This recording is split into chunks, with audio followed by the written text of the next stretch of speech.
اور کیا شہادتیں ہیں اور کیا دلائل ہے ہمارے پاس میں، اور جو عربوں کو اور قریش مکہ کو بھی یہ معلوم تھا کہ یہ کیوں کر اللہ کے رسول صلی اللہ علیہ وسلم کا قول نہیں ہو سکتا، یا آپ کا ایجاد کردہ یا آپ کا لکھا ہوا یا آپ کا گڑھا ہوا یہ کلام نہیں ہو سکتا، اس کے مختلف چیزیں اور مختلف دلائل ایک مفسر نے اپنی تفسیر میں بیان کی ہے، اور انہوں نے اس کو بھی تبصرون کے اندر لایا ہے کہ جو کچھ تم دیکھ رہے ہو۔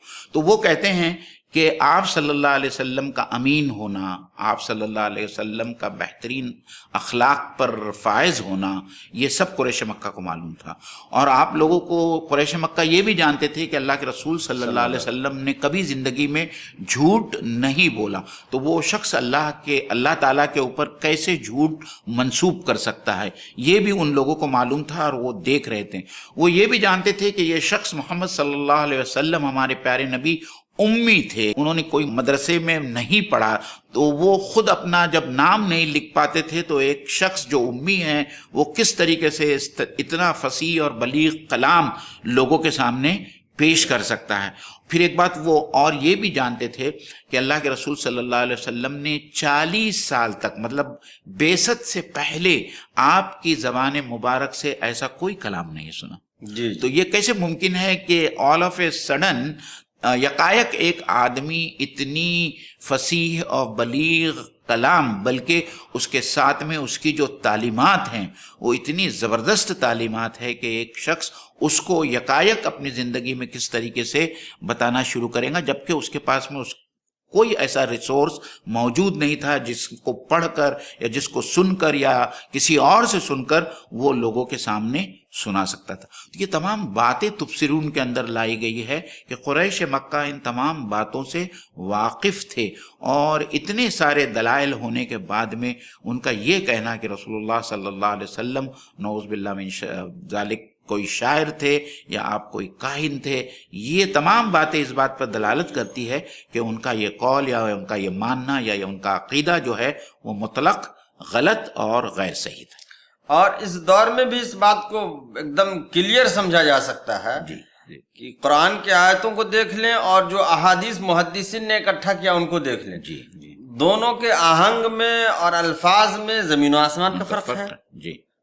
جن باتوں کو نبی اکرم صلی اللہ علیہ وسلم کی طرف منسوب کی جاتی ہے، جن کو احادیث ہم کہتے ہیں، اور جن باتوں کو اللہ کی طرف منسوب کی جاتی ہیں، دونوں میں بہت فرق ہے۔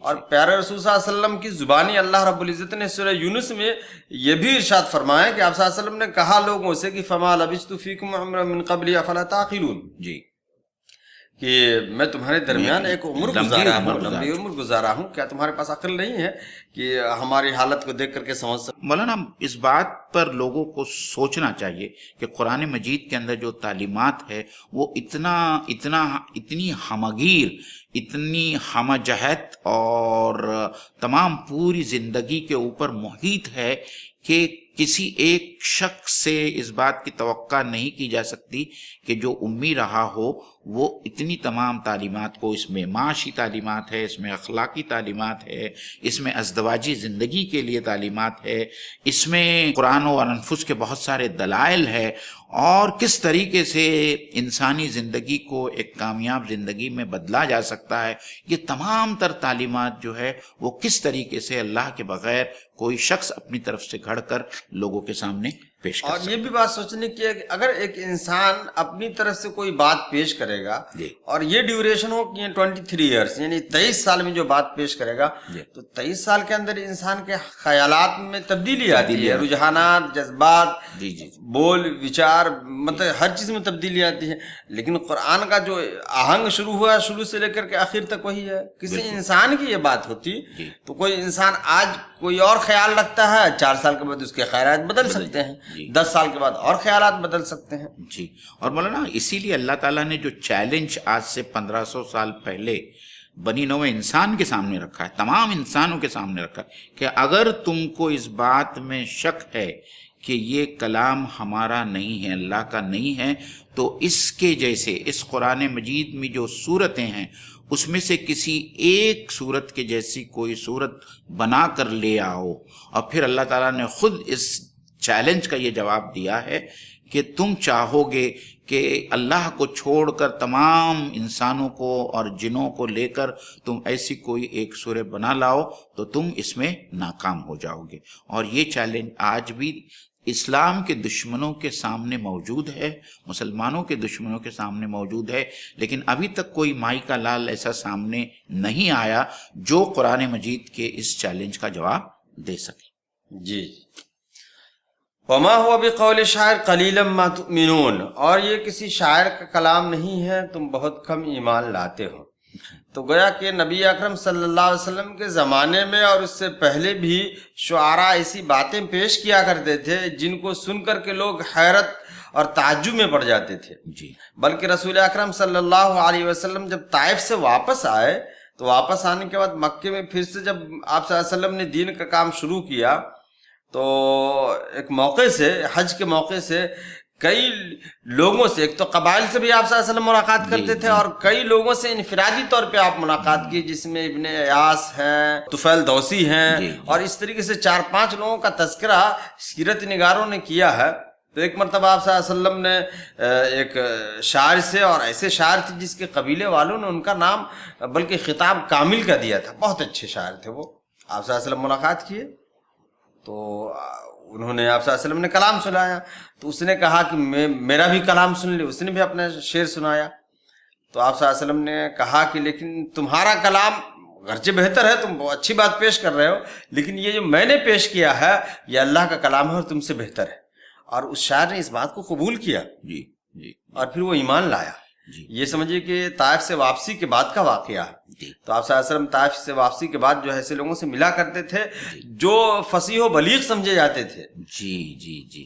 اور مولانا شاعری ایام جاہلیت کا طرۂ امتیاز تھا. جی. جی. اور وہ ایام جاہلیت کے شعراء پر بہت ناز کرتے تھے، اور بعض شعراء تو اس مقام پہ فائز تھے کہ ان کے اشعار کو لکھ کر خانہ کعبہ پر لٹکا دیا جاتا تھا. جس کے اندر حضرت لبید رضی اللہ تعالیٰ عنہ بھی تھے جو بہت مشہور تھے. اور جب وہ ایمان لائے اور قرآن مجید کو سنا انہوں نے تو انہوں نے اشعار لکھنا بند کر دیا. تو کچھ لوگوں نے پوچھا بھی کہ اے لبید تم نے شاعری کیوں بند کر دی؟ تو ان کا بڑا پیارا جواب تھا، بعد القرآن، کیا قرآن کے آنے کے بعد میں بھی اشعار کہنا یا لکھنا ممکن ہے؟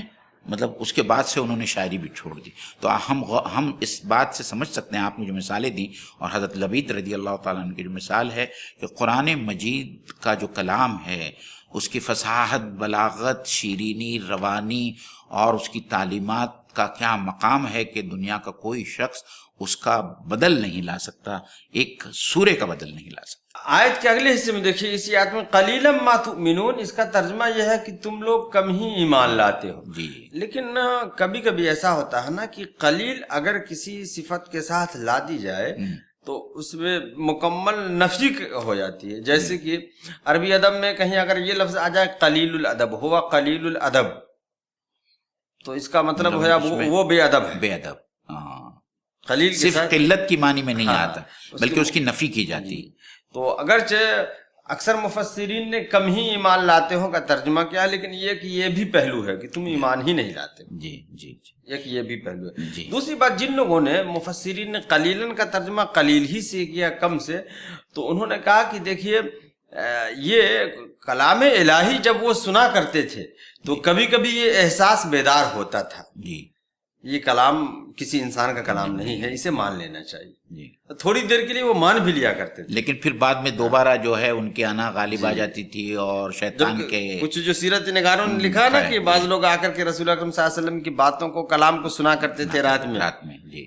اور پھر جب ملاقات ہوتی تھی بعد میں تو کہتے تم بھی ہو، تم بھی ہو. ہاں. جی. جی. تو اس طریقے سے اللہ نے انہیں احساس دلایا ہے کہ دیکھو یہ احساس ہونے کے بعد کہ ایمان لانا چاہیے، پھر ایمان نہیں لانا. جی. ولا بقول کاہن، اور نہ یہ کاہن کا قول ہے. وہ ان اس میں کاہن کی وضاحت تھوڑی سی ہو جائے ناظرین کے سامنے. کاہن وہ لوگ تھے جو جنات کے ذریعے مختلف خبریں دوسرے لوگوں تک، یعنی مستقبل میں پیش آنے والے واقعات، مستقبل میں پیش آنے والے واقعات، جس طریقے سے نجومی ہوتے ہیں اس زمانے میں. ظاہری بات ہے کہ ان زمانے کے نجومی جنات وغیرہ سے استفادہ نہیں کرتے. اس زمانے میں جو کاہن ہوتے تھے وہ جنات سے استفادہ کرتے تھے اور آگے کی آنے والی خبریں اور پیشن گوئیاں پیش کرتے تھے. انہی کو کاہن کہا جاتا تھا اور ان کا ایک مخصوص قسم کا طرز بیان ہوتا تھا اور اس کا مقفع مسجع بولا کرتے تھے.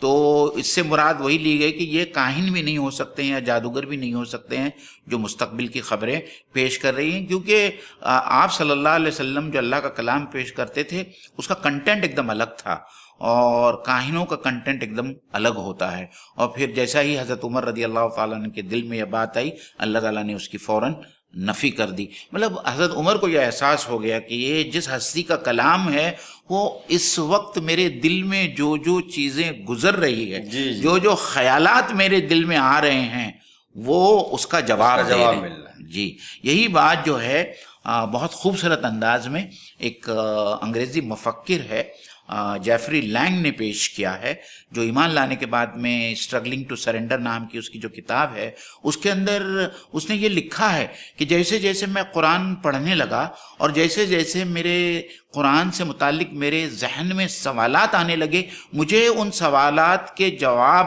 خود قرآن مجید میں ملنا لگے. تو مجھے ایسا لگا کہ جیسا قرآن مجید خود مجھ سے مخاطب ہے یا اللہ تعالیٰ قرآن مجید کے توسط سے میرے سوال کے جوابات دے رہا ہے. اور وہیں پر وہ ایمان لایا کہ یہ کتاب جو ہے کسی انسان کی لکھی ہوئی نہیں ہو سکتی. اور اس نے پھر ماشاءاللہ جیفری لینگ آج بھی حیات ہے اور کانسس یونیورسٹی کے میتھمیٹکس ڈپارٹمنٹ کے ہیڈ آف دا ڈپارٹمنٹ ہے اور الحمدللہ ان کے ہاتھ پہ بہت سارے لوگ ایمان لائے ہیں اور وہ مستقل طور پر دعوت کا کام کر رہے ہیں. ماشاءاللہ. جی قلیلا ما تذکرون، تم کم ہی غور کرتے ہو، تم کم ہی نصیحت پکڑتے ہو. سمجھیے کہ آیت کا اختتام ہوا، اس میں اللہ رب العزت نے تمام انسانوں سے اور خصوصاً ان لوگوں سے جو اس وقت نزول قرآن کے وقت موجود تھے، ان سے اللہ رب العزت نے کہا کہ دیکھو نصیحت کی باتیں آتی ہے تو دل میں تو یہ ہوتا ہے کہ بات صحیح ہے، لیکن پھر نصیحت کی باتوں سے پھر جاتے ہو تم. اس کے بعد تنزیل من رب العالمین، یعنی 3 باتیں کہنے کے بعد کہ یہ رسول کا کلام ہے، یہ شاعر کا قول نہیں ہے، یہ کاہن کا قول نہیں ہے. اس کے بعد اللہ رب العزت نے سمجھے کہ ایک اسٹیمپ کے طور سے، مہر کے طور سے آپ سے اللہ نے بیان کر دیا یہ تنزیل من رب العالمین ہے، یہ اللہ کی طرف سے نازل کردہ کتاب ہے رب العالمین کی طرف سے. تو معین میں تھوڑی سی وضاحت یہ ہو جائے کہ حالانکہ منزل بھی یا دوسرے الفاظ بھی آ سکتے تھے، نازل بھی آ سکتا ہے. نزول اور تنزیل میں فرق یہ ہے، تھوڑی سی وضاحت. جی یہ تفعیل کے وزن پہ یہ آتا ہے اور اس کی معنی یہ ہوتی ہے نازل کرنا، مطلب یکمش کسی چیز کو مطلب وحی کے 5 آیتیں آ گئی تو وہ نازل ہو گئی. تنزیل کہتے ہیں کسی کتاب کا یا وحی کا مختلف دوران میں، مطلب تھوڑا تھوڑا کر کے اللہ کے رسول صلی اللہ علیہ وسلم کو وہی نازل ہوتی رہی اور یہ حالات کے اعتبار سے ہوتا رہا. اس لیے پورے قرآن مجید کو تنزیل کے نام سے بھی جانا جاتا ہے. جیسی ضرورت تھی اس طریقے سے اللہ تعالیٰ نے اپنے نبی کو ہدایتیں بھیجیں. کبھی کبھی کچھ لوگوں نے سوالات بھی کیا تو اللہ کے رسول صلی اللہ علیہ وسلم نے جو ہے اللہ کی طرف رجوع ہوئے تو اللہ تعالیٰ نے ان سوالات کے جوابات بھی دیے. یہ ہم نے سورہ کہف وغیرہ کے معاملے میں بھی ہم نے پڑھا ہے یہ سب. اور اس میں لنثبت بہ فؤادک، جی یعنی آپ کی تسلی کے لیے بھی، جی اور آپ کے دل کو اور زیادہ مضبوط کرنے کے لیے کہ تھوڑی تھوڑی دنوں کے بعد میں، تھوڑے تھوڑے دیر کے بعد میں، جب ظاہری بات ہے کہ آپ رسول صلی اللہ علیہ وسلم کے دل پر جب وحی اترتی ہوگی تو آپ کی کیا حالت ہوتی ہوگی اور آپ کے ایمان کی اور کیا کتنا تقوی حاصل ہوتا ہوگا. اور دوسری بات یہ بھی ہے کہ پھر آپ کو یاد رکھنے میں بھی آسانی ہوتی تھی اور یہاں جو الفاظ استعمال کیے گئے ہیں اس سے جو ہے اللہ تعالیٰ، اللہ کے رسول کا اللہ تعالیٰ سے کنٹینیوسلی جو رابطہ تھا، ربط تھا، وہ قائم تھا.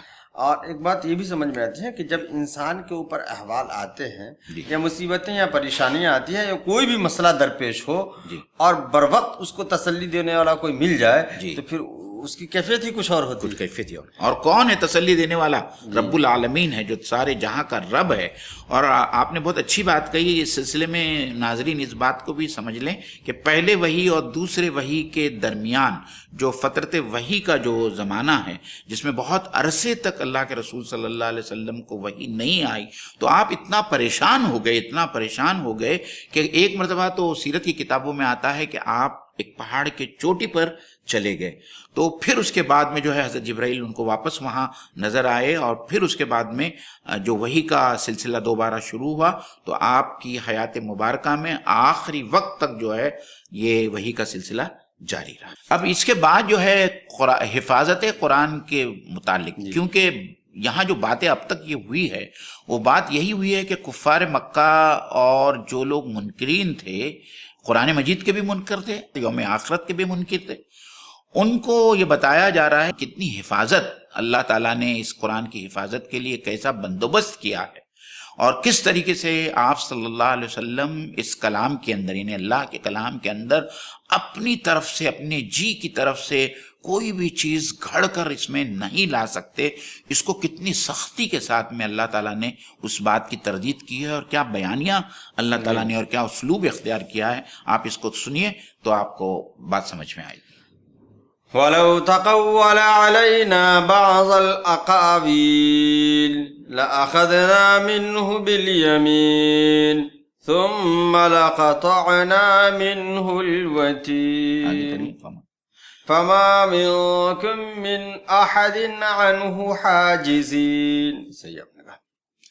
اور اگر اس نبی نے خود گڑھ کر کوئی بات ہماری طرف منسوب کی ہوتی تو ہم اس کا دایاں ہاتھ پکڑ دیتے اور اس کی رگ گردن کاٹ ڈالتے، پھر تم میں سے کوئی ہمیں اس کام سے روکنے والا نہ ہوتا.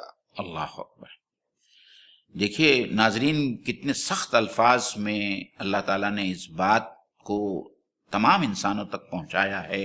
سب سے پہلی بات تو ہم یہ یاد رکھیں کہ اللہ تعالیٰ نے ایک اور سورہ کے اندر یہ کہا کہ اِنَّا لَهُ لَحَافِظُونَ، کہ یہ جو کلام ہم نے نازل فرمایا ہے اس کی حفاظت کا ذمہ ہمارے ذمہ. لا یاتیہ الباطل من بین یدیہ ولا خلفہ تنزیل من حکیم حمید. یہ خدا کی طرف سے نازل کردہ ہے، اس کے آگے پیچھے کہیں سے بھی کوئی سمجھے باطل سرایت نہیں کر سکتا. یعنی کوئی شخص، یعنی اللہ کے رسول صلی اللہ علیہ وسلم سے تو ہم اس بات کی امید ہی نہیں کر سکتے تھے کہ اللہ کے رسول صلی اللہ علیہ وسلم کوئی چیز اپنی طرف سے گھڑ کر اس کو اللہ کی طرف منسوب کرتے. لیکن اللہ تعالیٰ نے یہاں جو اسلوب اختیار کیا ہے، جس طریقے سے اللہ تعالیٰ نے بات سمجھانے کی کوشش کی ہے کہ کوئی رسول اپنی طرف سے کوئی بات گھڑ کر اللہ کی طرف منسوب نہیں کر سکتا. اگر وہ کرتا تو اللہ تعالیٰ فرماتے ہیں کہ میں اپنے رسول کی شہرت جو ہے کاٹ دیتا، اور پھر کوئی اس کام سے مجھے روکنے والا نہیں ہوتا. یعنی کوئی بھی جو ہے ہمارے نبی کو ہم سے نہیں، یعنی جو گرفت اللہ تعالیٰ نے یہاں کی ہے، یا اللہ تعالیٰ نے جو بتانا ہے، مطلب یہاں کلام میں الہی ہونے کی سمجھیے کہ ایک بڑی دلیل یہ بھی ہے کہ رسول اللہ صلی اللہ علیہ وسلم نے اپنے خلاف، یہ تو بظاہر یہ ہے نا، جی جی جی جی جی جی جی بالکل اپنے خلاف جو آیتیں بظاہر لگ رہی ہیں دیکھنے میں وہ بھی بیان کی. جی جی. اور یہ یہاں جو ولو کا جو لفظ لایا گیا ہے مولانا، یہ اگرچہ اللہ تعالیٰ نے یہ کہا کہ اگر یہ ہمارا رسول اپنی طرف سے کوئی بات گڑھ کے ہماری طرف منسوب کر کے پیش کرتا تو ہم ایسا کرتے، تو یہاں پر لو کے ساتھ استعمال کیا گیا ہے. لو کا استعمال عموماً ایسے مواقع پہ ہوتا ہے جن چیزوں کا وقوع ناممکن ہو. ممکنات، جیسے 25ویں پارے میں ایک جگہ آیا ہے کہ لو کان للرحمن ولد فانا اول العابدین، اگر رحمان کے پاس کوئی لڑکا ہوتا تو سب سے پہلے میں عبادت کرتا. اسی طرح رسول اکرم صلی اللہ علیہ وسلم نے حضرت عمر رضی اللہ تعالیٰ عنہ کے تعلق سے کہا کہ اگر میرے بعد کوئی نبی ہوتا تو عمر ہوتے. لو کان نبی من بعدی لو کان عمر. جی جی جی لکان عمر کہ اگر میرے بعد میں کوئی نبی ہوتا تو یہاں ممکن ہی نہیں ہے کہ آپ صلی اللہ علیہ وسلم کے بارے میں یہ سوچا بھی نہیں جا سکتا کہ آپ صلی اللہ علیہ وسلم کوئی چیز گڑھ لیتے. لیکن بہرحال منکرین کو جواب دینے کا مسکت اور آخری جملہ جو کہا جا سکتا ہے وہ یہی ہے کہ تم یہ کہتے ہو کہ اس نے گڑھ لیا ہے، اگر یہ گڑھ لیے ہوتے تو ہم ایسا کرتے. تو اس میں تقول علینا بعض الاقاویل لأخذنا منه بالیمین. تھوڑی سی ایک بات اس میں مومن بھائی یہ آ جائے ناظرین کے سامنے کہ اس سے آپ صلی اللہ علیہ وسلم نے کہا کہ میرے بعد تقریباً 30 لوگ ایسے پیدا ہوں گے جو نبوت کا دعویٰ کریں گے.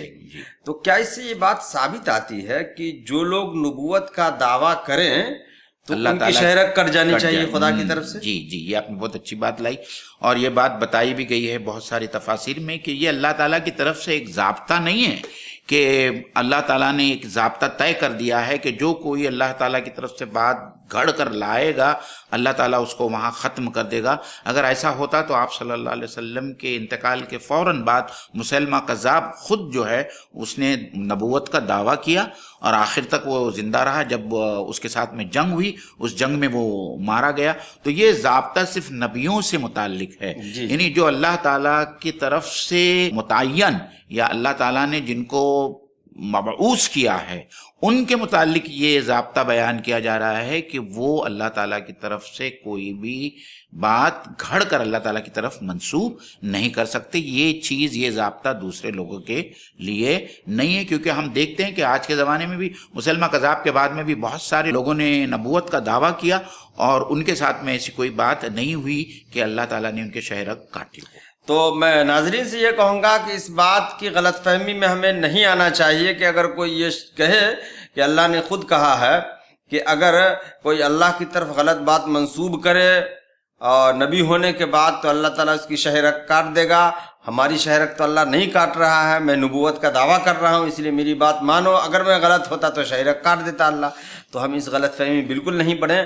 سیدھی سی بات یہ ہے کہ جو مبعوث ہوتا ہے اور جو سمجھیے کہ نمائندہ ہوتا ہے وہ اگر غلطی کرے تو اس کی گرفت ہو. اس کے اگزامپل مثال کے طور پہ اس طرح سمجھ سکتے ہیں کہ اگر کوئی بادشاہ کا نمائندہ ہو اور بادشاہ نے جو احکامات دیے ہیں اس کے علاوہ کچھ احکامات وہ اپنی طرف سے شامل کر دے، جوڑ توڑ کر کے شامل کرے، اور بادشاہ کو یہ خبر ہو کہ ہم نے جو بتایا تھا اس کے علاوہ دوسری چیزیں بھی لوگوں سے یہ منوانے کی کوشش کر رہا ہے یا احکامات کے طور پہ جاری کر رہا ہے، تو بادشاہ تو بہرحال اس کی خبر لے گا.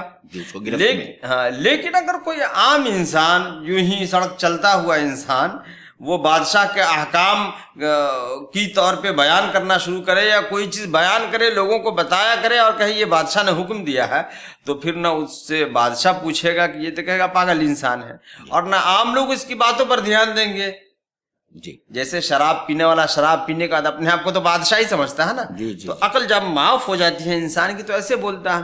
تو جو نمائندہ ہوتا ہے وہ بادشاہ کی باتوں کے ساتھ اپنی باتیں شامل کر کے پیش کرے، وہ قابل گرفت ہے. تو جو حقیقتاً مبعوث ہوتے ہیں، انبیاء ہوتے ہیں، وہ اللہ کی باتوں میں اپنی باتوں کا اضافہ کر کے نہیں پیش کر سکتے. دیگر جو جھوٹے اور مدعیان نبوت ہے وہ اگر اللہ کی طرف منسوخ کر کے وہ پیش کرتا ہے تو اس کا حساب کتاب اللہ تعالیٰ لیں گے، لیکن اس کے لیے دلیل نہیں ہے کہ وہ نبی ہو جائے. بالکل. اس کا اللہ اخذنا منہم بالیمین. معین بھائی میں یہ درخواست کروں گا آپ سے کہ بالیمین، یمین تو کہتے ہیں دائیں ہاتھ کو، یمین کے تعلق سے مفسرین کے کچھ آراء اس میں ہیں. یا مفسرین کی 3 آراء ہم کو ملتی ہے مولانا. ایک تو یہ کہ اس میں انہوں نے یہ کہا ہے کہ اللہ تعالیٰ اپنے دائیں ہاتھ سے شہرک کو کاٹیں گے. ایک یہ بھی ہے کہ اللہ تعالیٰ نبی کا ہاتھ، داہنا ہاتھ پکڑ کر جو ہے شہرک کو کاٹیں گے. اور یمین سے مراد طاقت بھی لی جاتی ہے، تو اللہ تعالیٰ طاقت کے ساتھ میں یا اللہ تعالیٰ کا جو اقتدار یا اللہ تعالیٰ کی جو طاقت ہے اس طاقت کے استعمال کے ساتھ میں اللہ تعالیٰ شہرک کو کاٹے گا. تو یہ تینوں باتیں جو ہے مفسرین کی ہم کو تفسیروں میں ملتی ہے. یعنی داہنے ہاتھ کے لیے یمین کا لفظ استعمال ہوا ہے.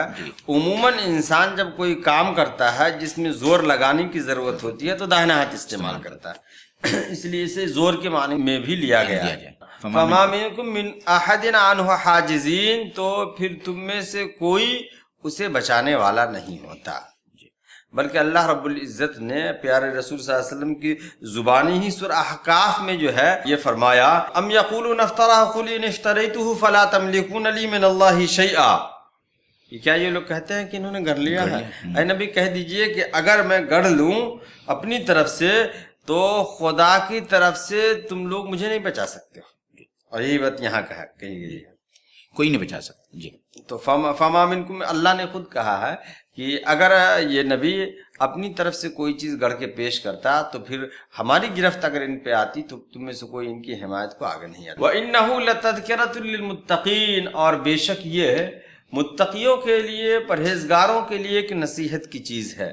تو موین بھائی یہ وَإِنَّهُ سے مراد پیارے رسول صلی اللہ علیہ وسلم ہے یا قرآن ہے؟ یہ قرآن مجید ہے جس کو یہ بات کلیئر ہے کہ قرآن جی کریم. جی جی جی تو بے شک یہ قرآن کریم یہ نصیحت کی چیز ہے متقیوں کے لیے. کیونکہ سورہ بقرہ جو شروع ہوتی ہے وہاں پہ بھی یہ بات لائی گئی ہے، الف لام میم ذالک الکتاب لا ریب فیہ ہدی للمتقین، کہ یہ پوری کتاب جو پیش کی جا رہی ہے یہ متقی لوگوں کے لیے ہدایت ہے.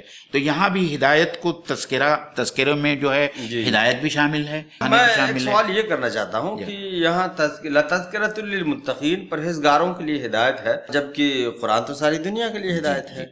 تو یہ بات ہم بارہا اس کو واضح کر چکے ہیں کہ سورج کی روشنی سب لوگوں کے لیے ہے، لیکن سورج کی روشنی سے فائدہ وہی لوگ اٹھا سکتے ہیں جو بینا ہوں، جن کی آنکھیں ہوں. جن کی آنکھیں نہیں ہوں وہ ان کے لیے سورج کا ہونا یا نہ ہونا ایک ہی ہے. اسی طریقے سے تمام انسانوں کے لیے ہدایت ہے، لیکن اس میں جو اللہ تعالیٰ سے ڈرنے والے ہیں، جو یوم آخرت پر ایمان رکھتے ہو، غیب پر ایمان رکھتے ہو، وہی جو ہے تقویٰ کی روش اختیار کریں گے اور اس سے نصیحت حاصل کریں گے اور اس سے فائدہ کر سکیں. یعنی مہ تابا تو کرنے ڈالتا ہے ذرے ذرے پر، جی چمک جاتا ہے جس میں نور استعداد ہوتا ہے.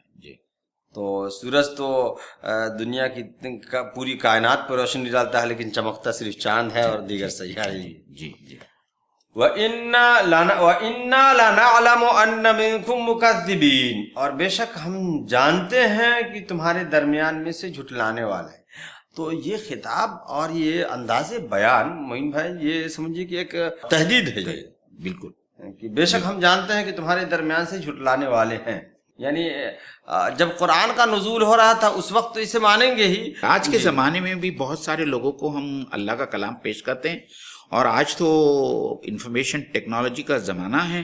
بہت سارے انسانوں کو یہ بات معلوم ہے کہ قرآن مجید کو لوگ مسلمان ڈیوائن اسکرپچر کہتے ہیں، اور یہ ان کا ماننا ہے، یہ ان کا عقیدہ ہے کہ قرآن مجید جو ہے، جو holy Quran is the last divine book of guidance from Allah سبحانہ وتعالیٰ، کہ اللہ تعالیٰ کی طرف سے نازل کردہ آخری کتاب ہے، اور یہ ڈیوائن ہے، اور یہ اللہ تعالیٰ کی طرف سے ہے، اللہ تعالیٰ کا کلام ہے، اور یہ سب لوگوں کے لیے ہے.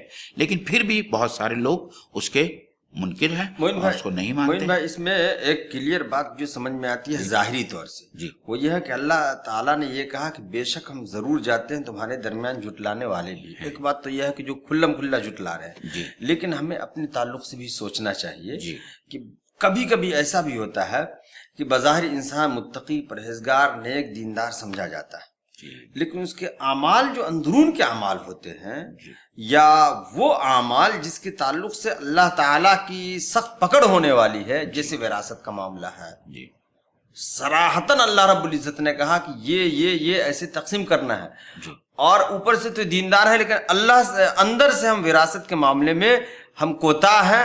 تو بے شک اللہ یہ کہہ رہے ہیں کہ دیکھو اگرچہ تم دیندار سمجھے جا رہے ہو، لیکن ہم جانتے ہیں کہ تم میں سے کچھ ایسے مکذبین بھی ہیں جس کو تم مکذبین نہیں سمجھ رہے. اور وہ بھی ہے مولانا کہ جن چیزوں کو اللہ تعالیٰ نے حرام قرار دیا ہے اس کو ہم حلال اپنے اوپر کر رہے ہیں، تو ظاہری بات ہے کہ ہم اللہ تعالیٰ کے کلام اور اللہ تعالیٰ کے جو احکام ہیں اس کی نفی کر رہے ہیں، اس کی تکذیب کر رہے ہیں، اس کو جھٹلا رہے ہیں. اللہ کے رسول صلی اللہ علیہ وسلم کی بڑی پیاری حدیث ہے، مجھے ابھی یاد آ رہی ہے، ما آمن بالقرآن من استحل محارمہ، کہ اس شخص کا قرآن مجید پر ایمان نہیں ہے جو اس کے حرام کو اپنے اوپر حلال کر لے. یہ فتویٰ میرا نہیں ہے، یہ فتویٰ آپ صلی اللہ علیہ وسلم کا ہے کہ اس شخص کا قرآن پر ایمان نہیں ہے جو قرآن مجید کے حرام کو اپنے اوپر حلال کر دے. تو علی ھذا القیاس ہر مسلمان، ہر سننے والا اس وقت جو ہمارا مخاطب ہے، وہ اپنا جائزہ لے، اپنے گریبان میں منہ ڈال کر دیکھے کہ اللہ تعالیٰ نے جو چیزیں حرام کی ہیں، ان کتنی حرام کردہ چیزوں کو ہم آج حلال کیے ہوئے اپنے اوپر. اس میں نہ صرف عقل حرام ہے بلکہ وہ بہت ساری چیزیں جیسے وراثت کے معاملات ہے، تعلقات کے معاملات ہے، اور بہت سارے معاملات ہیں، سود کا معاملہ ہے. یہ تمام چیزیں جو ہے اس کے اندر شامل ہیں. رشوت ہے، یہ تمام باتیں ہیں.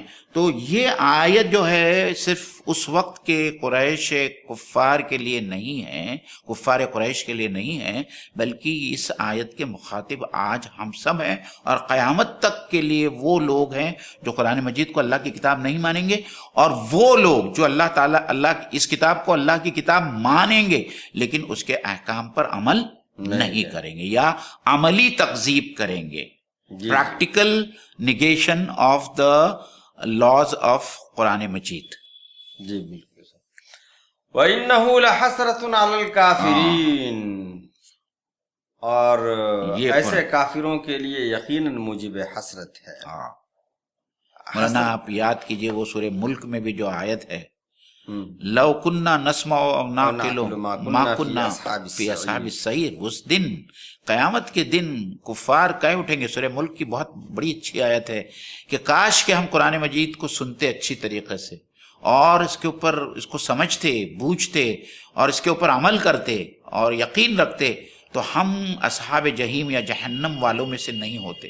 تو ہم میں سے ایسے نہ جانے کتنے سارے مسلمان ہوں گے جو اس دن ان کے زبانوں پر بھی یہی جملہ جاری ہوگا کہ کاش ہماری دنیا کی زندگی میں قرآن مجید کو ہم صحیح طریقے سے سنتے، صحیح طریقے سے سمجھتے اور اس کے اوپر اگر ہم عمل کرتے تو آج ہمارا نامہ اعمال ہمارے بائیں ہاتھ میں نہیں دیا جاتا اور ہم جہنم میں جھونکے نہیں جاتے۔ تو عزیزان گرامی، آج بھی ہمارے پاس میں اس وقت موقع ہے کہ ہم قرآن مجید کو پڑھیں، اس کو سمجھیں اور اس کے مطابق اپنی زندگی میں عمل کریں اور اپنے آپ کو اور اپنے اہل و عیال کو جہنم کی آگ سے بچائیں، ورنہ آخرت میں صرف حسرت ہی حسرت رہ جائے گی اور وہ وقت نکل جائے گا جو اس وقت آج ہمارے لیے ہم کو حاصل ہے۔ یہ حسرت کی بات آپ نے کہی تو دنیا میں جب حسرت انسان کی بڑھ جاتی ہے تو دانتے تلے انگلی دبا لیتے ہیں، لیکن اللہ نے 19ویں پارے کے پہلے صفحے میں جو یہ بات آئی ہے حسرت کے تعلق سے وہ یہ ہوا، یوم یعض الظالم علی یدیہ یقول یا لیتنی اتخذت مع الرسول سبیلا یا ویلتی لیتنی لم اتخذ فلانا خلیلا۔ یعنی حسرت و افسوس میں اس دن لوگ انگلی دانتوں کے نیچے ہی نہیں دبائیں گے بلکہ کلائیاں تک چبا جائیں گے اور وہ یہ کہیں گے کہ ہائے افسوس کاش کہ میں رسول کا راستہ اختیار کیا ہوتا، ہائے افسوس فلاں کو میں اپنا دوست نہیں بنایا ہوتا تو آج یہ میری درگت نہیں ہوتی۔ سورہ فرقان کی یہ آیات، سورہ فرقان کی آیت ہے۔ تو آج بھی موقع ہے ہمیں سنبھلنے کا۔ وَإِنَّهُ لَحَقُّ الْيَقِينَ، اور بے شک یہ حق یقین ہے، یعنی سچ باتیں ہیں، یہ قرآن ہی کے تعلق سے باتیں کہی جا رہی ہے۔